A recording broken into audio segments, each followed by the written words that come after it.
উন্নয়নের লক্ষ্যে বৃহস্পতিবার বোর্ড মিটিং অনুষ্ঠিত হলো আসানসোল পুর নিগমে।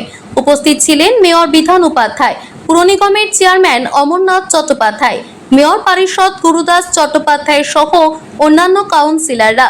মূলত আসানসোল পুর এলাকায় সঠিকভাবে পানীয় জল সরবরাহ, নিকাশি, সাফাই, রাস্তা পরিষেবা উন্নয়ন নিয়ে আলোচনা হয় এদিনের মিটিংয়ে। যে সকল গুরুত্বপূর্ণ রাস্তা বেহাল হয়ে রয়েছে সেগুলি পুজোর আগে সংস্কার করা হবে বলে জানান চেয়ারম্যান। একই সঙ্গে প্রতিটি ওয়ার্ডের পানীয় জল পরিষেবা স্বাভাবিক রাখার কথা জানান তিনি। বোর্ড মিটিং শুরু করলাম, সেখানে জলের সমস্যা ছিল। এই প্রাকৃতিক দুর্যোগের জন্য যে জলের আমাদের সকলের অসুবিধা হয়েছিল সেটাকে আমরা ওভারকাম করতে পেরেছি এবং এখন জল সুস্থভাবে দেওয়া হচ্ছে, তো মানুষ পাচ্ছে, এটাতে আমরা খুশি। আমরা সমস্ত রাস্তা পুজোর আগে রিপেয়ার করে দেওয়ার জন্য আমরা অলরেডি ওয়ার্ক অর্ডার কিছু রাস্তা দিয়ে দিয়েছি, যেগুলো রাস্তাগুলো ভেঙে গিয়েছিল এবং স্টেট ইলেকট্রিসিটি বোর্ড যেগুলো গর্ত করে নষ্ট করে দিয়েছিল সেগুলো আমরা রিপেয়ার করা এবং নতুন করে তৈরি করার ব্যবস্থা করে দিয়েছি। সেগুলো খুব তাড়াতাড়ি ওয়ার্ক অর্ডারও দিয়ে দেওয়া হবে এবং দিয়ে দেওয়া হয়েছে কিছু ওয়ার্ক অর্ডার। আমাদের আরও যে স্যানিটারি বিভাগের যেটা ছিল কাজকর্ম, আমরা বাড়ি বাড়ি গার্বেজ কালেকশানের জন্য আমরা সেইখানে লোক নিয়োগের ব্যবস্থা করছি। 1000 লোক কর্পোরেশন নেবে, সেই লোকগুলোকে নিয়োগের মধ্যেখান দিয়ে আমরা শহরটাকে আরও পরিষ্কার করার এবং বাড়ি বাড়ি গার্বেজ নিয়ে আমরা যেখানে ডেঙ্গুর ব্যবস্থা যাতে না থাকে তার জন্য আমরা সেটা চেষ্টা করব। সেখানে শহর সুন্দর হলে আমাদেরও ভালো লাগবে। আমরা নজরুলের মৃত্যুবার্ষিকী আসছে, সেখানে আমরা সবাই উপস্থিত থেকে তার প্রতি শ্রদ্ধা জানাবার জন্য সকলকে আহ্বান করা হয়েছে।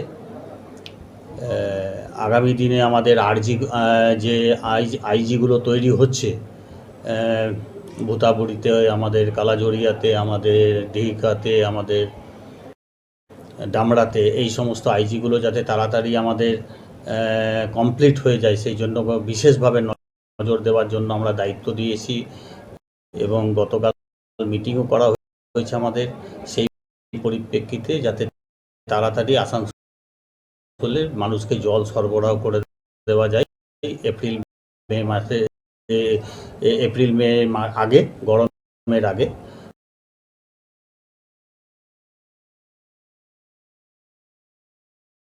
সব কিছু নিয়ে, ডেভেলপমেন্ট নিয়ে সব কিছু নিয়ে আলোচনা হয়েছে। রাস্তাঘাট যেগুলো খারাপ হয়ে পড়ে আছে, যেহেতু সামনে দুর্গাপূজা আসছে, বিভিন্ন রাস্তা নিয়ে কাউন্সিলরদের অসুবিধা হচ্ছে, মানে লোকাল মানুষ যাদের কাউন্সিলরদের মানে করছে, তো সে রাস্তা জল আমাদের যেন প্রাকৃতিক দুর্যোগের জন্য কিছুদিন আমাদের জলের খুবই অসুবিধা হয়েছিল। সেখানে আমরা আমাদের ডিপার্টমেন্ট, ইঞ্জিনিয়ারিং ডিপার্টমেন্ট এবং আমরা কাউন্সিলররা সবাই মিলে কাজ করে সেটাগুলোকে একটু উদ্ধার করতে পেরেছি। এখন মোটামুটি জলের সুবিধাটা এখন ঠিকঠাক আছে। তো জল নিয়ে হয়েছে, সেইটাই ডিপার্টমেন্ট নিয়ে হয়েছে পরিষ্কার পরিচ্ছন্ন করার জন্য। এই আলোচনা পুজোর আগে কি রাস্তা, লাইট এবং একদম নিশ্চিতভাবে আমরা যেগুলো Shashthi Gorai road, SB Gorai road সবচেয়ে বেশি খারাপ আছে। এসবি গোড়াই রোড, হটন রোড, নুরুদ্দিন রোড, আমাদের OK road, KT road, Dhatka road, যে মেন রোড রহমতনগর রোড, তো এই রোডগুলো সবগুলোই অলরেডি আমাদের টেন্ডার হয়ে গেছে, কেউ ওয়ার্ক অর্ডারও পেয়ে গেছে, কাজগুলো আমরা চালু করছি। আর বাদ বাকি আমাদের রানীগঞ্জ থেকে একটা প্রপোজাল এসছে আমার কাছে, ওখানে প্রায় রাস্তায় ভাঙচুর হয়েছে, প্রায় 2 কোটি টাকা এস্টিমেটের মধ্যে একটা দিয়েছে আমাকে জন্য। তো আমরা দেখছি পুজোর আগে যদি ভালোভাবে কাজ করাতে পারি, মানে পুরোটাই কাজ করাতে পারি ভালো, নাহলে পুজোর আগে যাতে মানুষের অসুবিধা নয় তার ব্যবস্থা করা। আসানসোল থেকে সৌম্য গাঙ্গুলির রিপোর্ট, টিভি নিউজ 10।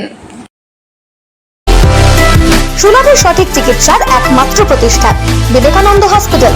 24 ঘন্টা emergency service, blood bank, trauma care. আপনাদের সেবায় আমরা তৎপর। গুণমান ও পরিষেবায় দুর্গাপুর বিধাননগরের ডক্টর জাকির হোসেন এভিনিউর বিবেকানন্দ হসপিটাল শিল্পাঞ্চলের মানুষের মন জয় করেছে।